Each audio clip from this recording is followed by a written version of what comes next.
bonjour à tous. Alors moi, je suis toujours étonné de venir parler devant un public de voyage, d'aventure, parce que j'ai un petit peu comme l'impression qu'il y a toujours un paradoxe entre les personnes tranquillement assises sur leur canapé et puis moi qui leur parle un petit peu d'aventure. Ça m'intrigue toujours, surtout qu'il y a souvent des questions qui viennent derrière ça, qui disent ouais, bah alors ça allait niveau de la sécurité, c'était pas trop compliqué, ou vous avez eu à manger tous les jours. Et je suis toujours surpris par ces questions. Moi, j'aurais plutôt envie de leur parler des couchers de soleil que j'ai vus et tout ça. Et peu à peu, à force d'entendre ces questionnements-là, bah, je me suis posé la question et je me suis rendu compte à quel point, en fait, on était tous très, très ancrés cette pyramide de Maslow que vous connaissez sûrement tous, donc qui commence avec les besoins physiologiques, donc par exemple manger, boire, dormir. Ensuite, on a les besoins de sécurité, les besoins d'appartenance, d'estime de soi et de réalisation. Et en fait, on part du principe qu'il faut remplir un peu les cases du bas avant de pouvoir aller s'élever un petit peu vers la réalisation et vers les choses un petit peu plus élevées. Et c'est étonnant parce que finalement, cette pyramide, peu à peu, j'ai l'impression que dans notre société, elle devient ça, en fait, cette espèce de grosse burp.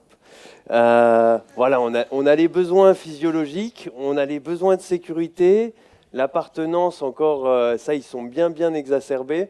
On peut le voir un petit peu partout. Et puis le reste, c'est oublié. La réalisation de soi, alors là, parce qu'on est tellement là-dedans, et puis c'est comme une soif sans fin, quoi. On les remplit, ceux-là, mais on en veut toujours plus. On veut toujours plus de sécurité, toujours plus avoir à manger, à boire. Et finalement, on oublie totalement la partie supérieure.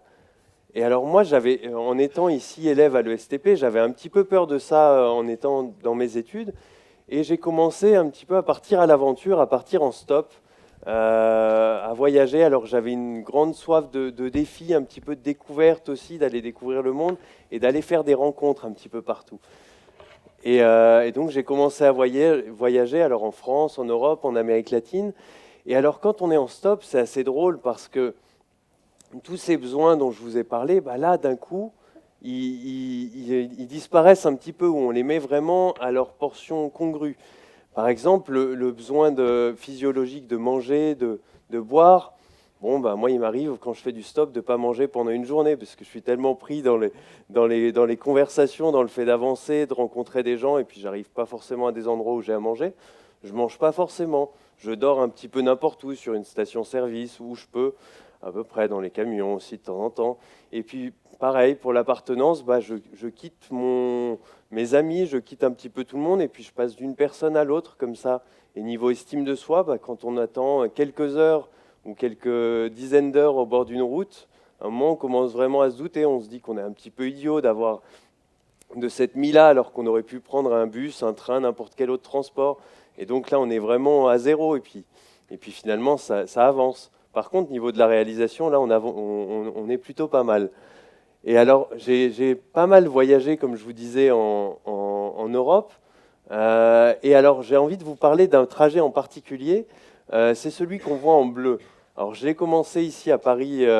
J'étais justement à l'ESTP. J'avais 4 jours et demi de vacances. Et je me suis dit, bah tiens, je vais aller rejoindre des amis qui sont à Vienne. On va aller faire un peu la fête. Et puis après, je vais revenir. Donc, c'était un gros défi. Il y a 1200 kilomètres. Je commence à partir. Je suis pris par des CRS au départ. Puis je commence à avancer un petit peu. Puis je me retrouve sur une station-service et là, je me retrouve bloqué toute la nuit, plus toute la matinée. Et j'étais encore qu'à Metz, je n'avais pas trop avancé. Et j'ai commencé à me poser des questions. Et puis là, il y a quelqu'un qui me prend. Alors, tenez-vous bien, c'était un producteur de rap allemand. Il revenait de Tanzanie, il vivait en Nouvelle-Zélande. Le mec était totalement fascinant, vraiment. Et il me faisait passer pile la partie compliquée de mon voyage, qui était cette bifurcation là, un petit peu compliquée. Il m'emmenait assez loin. Et ce qui fait qu'à midi, j'étais encore en France et le soir même, j'arrivais à Vienne. Assez génial pour rejoindre mes amis.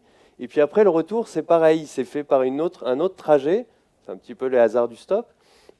Et puis, une des toutes dernières voitures qui m'a pris, on m'a proposé aussi de m'embaucher pendant ce voyage d'ailleurs. Et une des dernières voitures qui m'a pris, le gars, on discute un peu et puis il m'explique que bah, lui, il voyageait pas mal par son métier maintenant et que son fils avait aussi eu cette envie de partir voyager à la fin de ses études, qu'il avait fait une école d'ingénieur, et que finalement, on lui avait proposé le travail, après le travail de fin d'études, on lui avait proposé un emploi, puis il avait dit oui, et puis il n'était jamais parti. Il m'a dit, je sens que tu veux partir, et ben si tu veux partir voyager, fais-le à la fin de tes études, construis bien un projet, et comme ça, il y aura plus rien qui pourra t'empêcher de partir. Et c'est ce que j'ai fait. Avec mon cousin, on s'est appelé, on a commencé à monter tout un grand voyage qui était un tour du monde à vélo. Alors vous voyez un petit peu, parti vers l'Europe de l'Est, la Turquie, l'Iran, l'Asie centrale, l'Inde, l'Asie du Sud-Est et l'Amérique du Sud. Donc on a tracé un peu cet itinéraire sur une carte, tout en restant un petit peu large. On a prévu un peu ce qu'on aurait besoin d'avoir dans nos vélos pendant un an, donc de quoi dormir, de quoi filmer, de quoi se vêtir, de quoi manger au cas où, et puis de quoi réparer, nous et les vélos. Et puis pas beaucoup plus, en fait, finalement. Pendant un an, on a vécu avec ça. Et on a baptisé les vélos avec des anciens justement de STP, et puis on est parti. Et alors c'est très drôle parce que pendant un voyage comme ça, on est passé par des conditions assez extrêmes. On dormait très souvent, soit sous la tente, soit chez l'habitant, jamais d'hôtel. Et en fait, tous nos besoins, en fait, on était dans un dépassement de tous nos besoins assez classiques. En fait, ceux-là, ils étaient vraiment là à ce niveau-là, vraiment au niveau très, très, très faible. Mais par contre, ce qui est drôle, c'est que finalement, en les dépassant, ils nous arrivaient assez naturellement. Ça veut dire que nous, on était purement dans notre réalisation de nous-mêmes. On était en plein dedans, bien alignés. Et en fait, finalement, l'estime, elle venait au fur et à mesure en fait, qu'on était en train d'avancer, qu'on voyait sur notre compteur les milliers de kilomètres qui commençaient à s'afficher. On a fait 18 000 en tout. Et puis les besoins de l'appartenance, finalement, elles se faisaient avec tout le monde. Il y avait toujours on était partout chez nous, en fait, finalement. On était tout le temps très bien accueillis, on se sentait bien avec les personnes. La sécurité, c'est pareil, on pourrait se dire avec un vélo, c'est dangereux. Et en fait, on était très exposés, mais finalement, on n'était pas en danger parce que les gens nous disaient toujours les endroits où ne pas aller, les endroits où faire attention. Et puis on sentait, à ce niveau-là, on sentait quand il ne fallait pas aller à un endroit. On savait aussi gérer les situations compliquées. Et les besoins physiologiques, finalement, on s'en préoccupait assez peu. Bien sûr, et tous les soirs, on arrivait à manger, on avait de quoi boire, on trouvait toujours de quoi se réapprovisionner. Puis on trouvait très facilement où dormir. C'est-à-dire que 3/4 des nuits, on a dormi chez l'habitant. Donc la tente, elle servait quasiment plus. La garantie qu'on avait, out. Et les gens qu'on rencontrait aussi étaient aussi un petit peu dans ce dépassement. On a rencontré beaucoup de gens qui dépassaient leurs besoins purs de la pyramide de Maslow. Donc, par exemple, on a été accueillis en Asie centrale. Si vous voyez un petit peu les maisons, comment elles étaient faites, les pièces servaient à tous les usages. Donc on mangeait au même endroit, on déployait une nappe, et puis ensuite on déployait des nattes pour dormir. Voilà, donc ils vivaient avec assez peu. En Iran, les gens qui avaient aussi très peu nous offraient de la nourriture en bord de route. Ils avaient peu, mais ils voulaient quand même nous offrir, parce qu'on était des voyageurs, on arrivait, ils voulaient partager ça avec nous.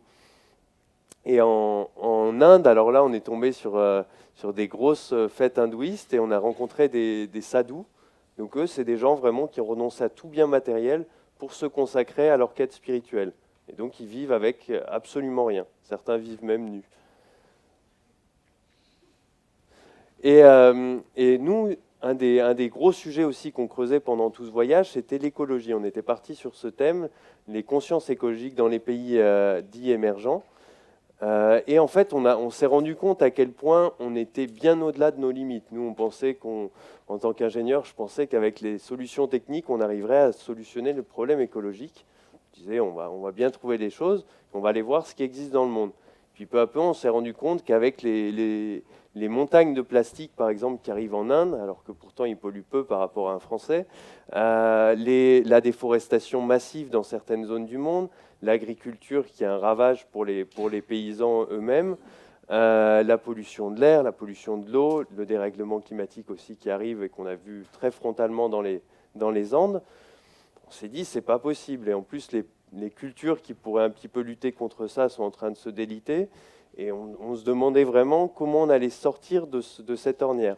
Heureusement, il y avait des gens qui fonctionnaient un petit peu différemment, qu'on rencontrait sur le chemin, qui avaient une autre approche des choses. On sentait qu'ils étaient passés au-delà au niveau des besoins. Et ça nous a poussé après, nous, à vouloir partager tout ce constat assez dur, et puis aussi les porteurs de solutions qui émergeaient partout dans le monde, qui travaillaient plus sur un changement d'être plutôt que sur l'avoir. Et moi, j'ai vraiment eu à cœur, au retour, de ne pas retomber dans le... C'est le moment très difficile d'un voyage, c'est quand on revient. Et j'avais pas envie de retomber dans une façon de faire assez consumériste, parce que j'avais appris que je pouvais fonctionner totalement différemment.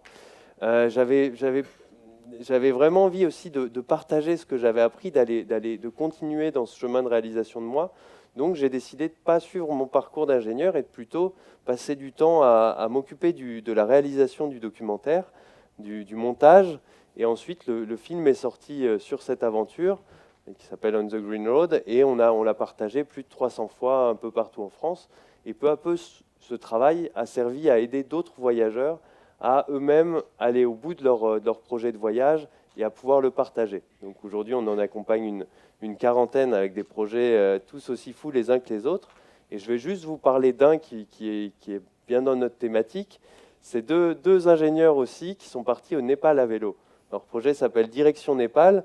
Et à eux, c'est assez drôle parce que leur voyage leur a permis d'apprendre à quel point, d'apprendre un petit peu en humanité. Ça veut dire qu'accueillis par les gens pendant tout leur voyage, et puis ensuite arriver au Népal pour aider à reconstruire et se rendre compte qu'ils étaient finalement, même s'ils étaient ingénieurs bâtiments, ils n'avaient pas grand-chose à apprendre aux gens sur place. Et ils y ont appris une grande humilité, ça se sent aujourd'hui quand on les voit. Et eux, ils n'ont pas choisi la même voie que moi. Ils ont décidé de retourner sur le chantier après leur périple et d'emmener un petit peu tout ce qu'ils avaient appris sur le chantier et d'être profondément ces personnes humaines, ces personnes attentionnées qu'ils avaient pu voir pendant leur périple. Et souvent, on les qualifie comme les plus heureux du chantier, ils me racontent, parce que justement, ils ont cette façon d'être comme ça. Et c'est drôle, on a choisi deux voies différentes, mais finalement, sur le retour, en fait, on a tous les deux à la fois inversé retourné notre pyramide de Maslow, mais finalement, quand on vient, on a aussi des besoins de vie. Donc cette pyramide de Maslow, elle est aussi là, on ne peut pas la nier. Et en fait, ça fait alors en les conjuguant ces deux pyramides dans un sens et dans l'autre, je suis tombé sur ce qui est le sceau de Salomon, en fait. Alors, depuis, elle est devenue la croix de David et c'est devenu un truc politique, mais ce n'est pas du tout mon sujet.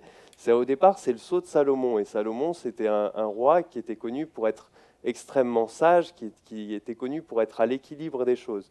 Il était aussi connu comme sûrement le roi le plus riche de tous les temps. Alors moi, je me pose toujours la question de la richesse, parce que nous, on la voit de notre point de vue, du point de vue du bas de la pyramide de Maslow, vraiment très matériel. Mais finalement, sa richesse, est-ce qu'elle était aussi matérielle que ce qu'on pense nous? En tout cas, en essayant d'être au quotidien au centre de ce hexagramme, et finalement, on est vraiment un petit peu pile dans la finesse du bon placement dans la vie. Et c'est ce que je m'efforce de faire peu à peu. Et j'ai découvert aussi que c'était quelque chose d'être comme ça au centre de cet équilibre. C'est quelque chose qui a toujours existé en fait, qui a toujours existé dans tous les grands mythes. Alors ici, on a dans toutes les histoires un petit peu initiatiques, on a différentes histoires, donc autant Princesse Mononoke que certains connaissent peut-être, que les romans de la Table Ronde, Le Seigneur des Anneaux, ou encore quelque chose de beaucoup plus vieux, l'épopée de Gilgamesh. Et notre histoire, et peut-être notre enfance aussi, est peuplée de récits comme ça, qui sont hautement initiatiques, qui racontent comment dans la vie on peut continuer à cheminer, à passer des étapes pour rester dans la droiture de notre être. Et toutes ces choses existent, mais en fait on les a beaucoup laissées de côté. Et donc moi, c'est ce que j'essaie aujourd'hui de faire en avançant dans ces cheminements pour essayer d'avancer dans la voie, que je dirais la voie droite. Certains l'appellent al-sirata al-mustaqim. Et ouais. Et par exemple, alors là, j'ai envie de m'adresser aux futurs ingénieurs qui se trouvent dans cette salle. Ça peut vouloir dire aussi à la fin de ces études de rester dans cette attention à ne pas aller dans l'espèce d'affaissement qu'on peut très vite avoir de la pyramide de Maslow quand on sort des études parce qu'on nous propose un bon travail, des bonnes conditions et finalement on se laisse attraper. Et l'idée, c'est aussi de rester toujours dans ses rêves d'enfant, dans ce qu'on voulait apporter au monde et de garder cette attention toujours à la réalisation de soi dans ce qu'on fait. Donc ça peut être en construisant des maisons de manière plus vertueuse, ça peut aussi être en pensant à la réalisation d'eux-mêmes des gens qui vont vivre dans ces maisons, parce qu'aujourd'hui on construit beaucoup pour essayer un petit peu de répondre aux besoins, comme ça on se dit les gens ont des besoins, on y répond très très fondamentalement, et ça va. Mais non, j'ai pu voir dans le monde des maisons en terre où là c'était plus vraiment pour le bien vivre des gens. Donc il y a vraiment cette attention à avoir. Ça passe aussi par une autre façon de manager. Vous allez parfois vous retrouver à la tête d'organisation très vite, très jeune, et on a un peu ce besoin de sécurité qui vient et on se met au-dessus des autres. Et non, là aussi, inverser la pyramide et se mettre au service, se mettre vraiment, vraiment au service. C'est pas simple, ça demande tout un apprentissage.